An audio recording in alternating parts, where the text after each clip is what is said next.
The decision today was a hard-fought victory for abortion rights opponents, but now comes a major test to the alternatives to abortion that groups like the Catholic Church have pushed for years. Those programs could soon see a surge of demand, but some say they are dangerously ill-equipped and unprepared. Our Devin Dwyer has a closer look. This is not a moment to celebrate. I'm not celebrating. Tonight, the Catholic Archbishop leading the Church's war on abortion, William Lori, says the real work is just beginning. We're not starting from zero and trying to get to 60 miles an hour. The nation's largest religious institution with 18,000 parishes promises women forced to keep their babies unconditional emotional and financial aid. Are the resources there to adequately meet those needs? I don't think we should underestimate the generosity either of the charities and services we provide or of God's people. That generosity will be tested most in states that ban abortion entirely. In Texas, an early preview. After SB 8 banned nearly all abortions there, a wave of women have been searching for alternatives.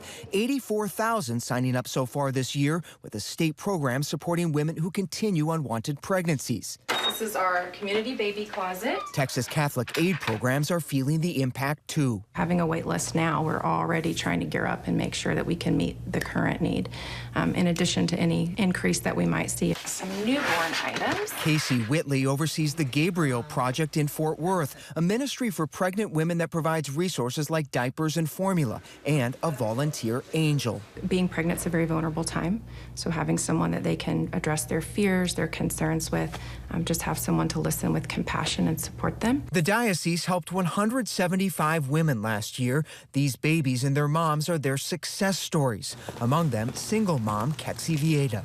I find out that I was pregnant.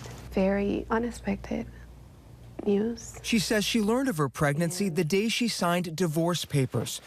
Worried about financial security, abortion crossed her mind. I looked at my son and I couldn't, no.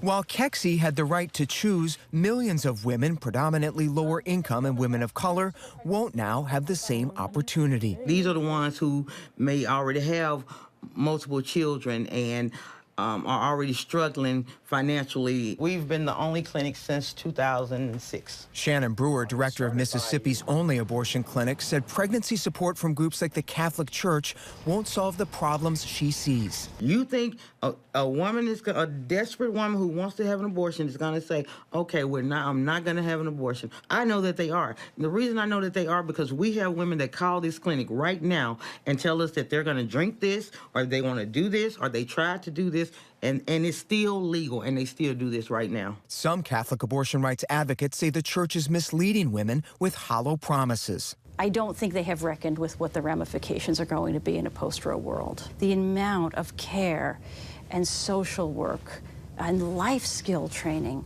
that these women need is massive. 68% do not want to see Roe versus Wade struck down. Jamie Manson says thousands of American Catholics want abortion to remain legal as a matter of conscience and social justice. Get your rosaries off their ovaries! Forced motherhood is never a good thing. And to deny someone what is for them essential care is wrong. I think it's a sin. Do you worry that this transition to less abortion access in America could end up harming some women? Since Roe v. Wade, it's been 63 million abortions. It's a lot of loss of life. The American Public Health Association says abortion bans will lead to elevated risks of maternal mortality, infant mortality, and traumas that can trigger intergenerational harm. What do you say to those who see a church that's too focused on bans and not focused enough on enacting social service programs? The church is not just about bans. Not only do we provide services, we are robust advocates for the poor and needy and vulnerable. Critics say the church could do even more. like pressuring the same lawmakers who oppose abortion to deliver on social programs that support life, like a higher minimum wage, nutrition assistance, and paid family leave. States with the most restrictive abortion laws, including Texas, have invested the least in policies and programs for women and children. The church in Texas is stepping up to the plate. They've they've given us a preview, and I think a very helpful preview. And I'm joined now live by Devin Dwyer, who, of course, covers the Supreme Court for us, has been doing excellent work for us all day. Devin, I know that you've explained that it is fairly rare, at least leading up to this decision, for the Supreme Court to overturn one of its prior precedents. How did the majority justify that decision today? Yeah, I mean, Trevor, the decision today, there's no question about it, dealt a blow to stare decisis. That's that bedrock doctrine we talk about at the Supreme Court. Let the decision stand. And today, you know, it was weakened by this decision. It's a ruling that Justice Samuel Alito argued pretty forcefully for underneath the doctrine. He said that in this case, stare decisis is not absolute. He said this is one of those rare instances when the Supreme Court can correct, in his words, an error. And he said Roe versus Wade is one of those errors that was egregiously wrong from the start. And something that needed to be overturned. Now, of course, the dissent vigorously rejected that argument, Trevor. They said this is, you know, didn't use the word politics, but is all but politics. The only thing that's changed at the court is the judges who are on it. And then there was Chief Justice John Roberts, someone who didn't take either side. He's the man in the middle today.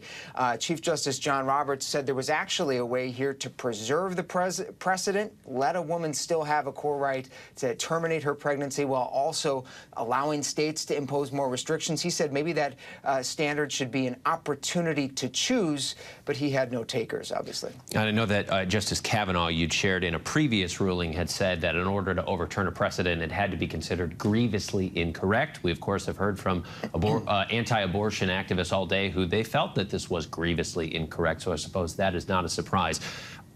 Can you further break down that divide, though, between those conservative justices and now Chief Justice John Roberts? It isn't often that we see the splits, but we have seen it with him a few times.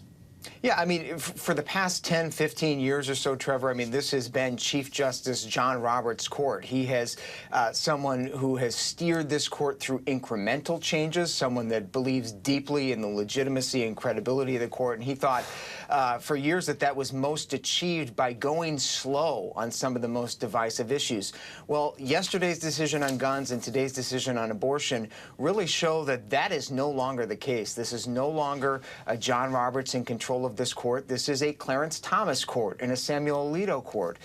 And those 6 conservative justices, 5 without Roberts, are now in the driver's seat, and they have shown every indication that they are ready to go aggressively to the right, Trevor. Devin, always appreciate your well-researched and even-handed reporting. Has been especially important today on a historic day. Thanks so much.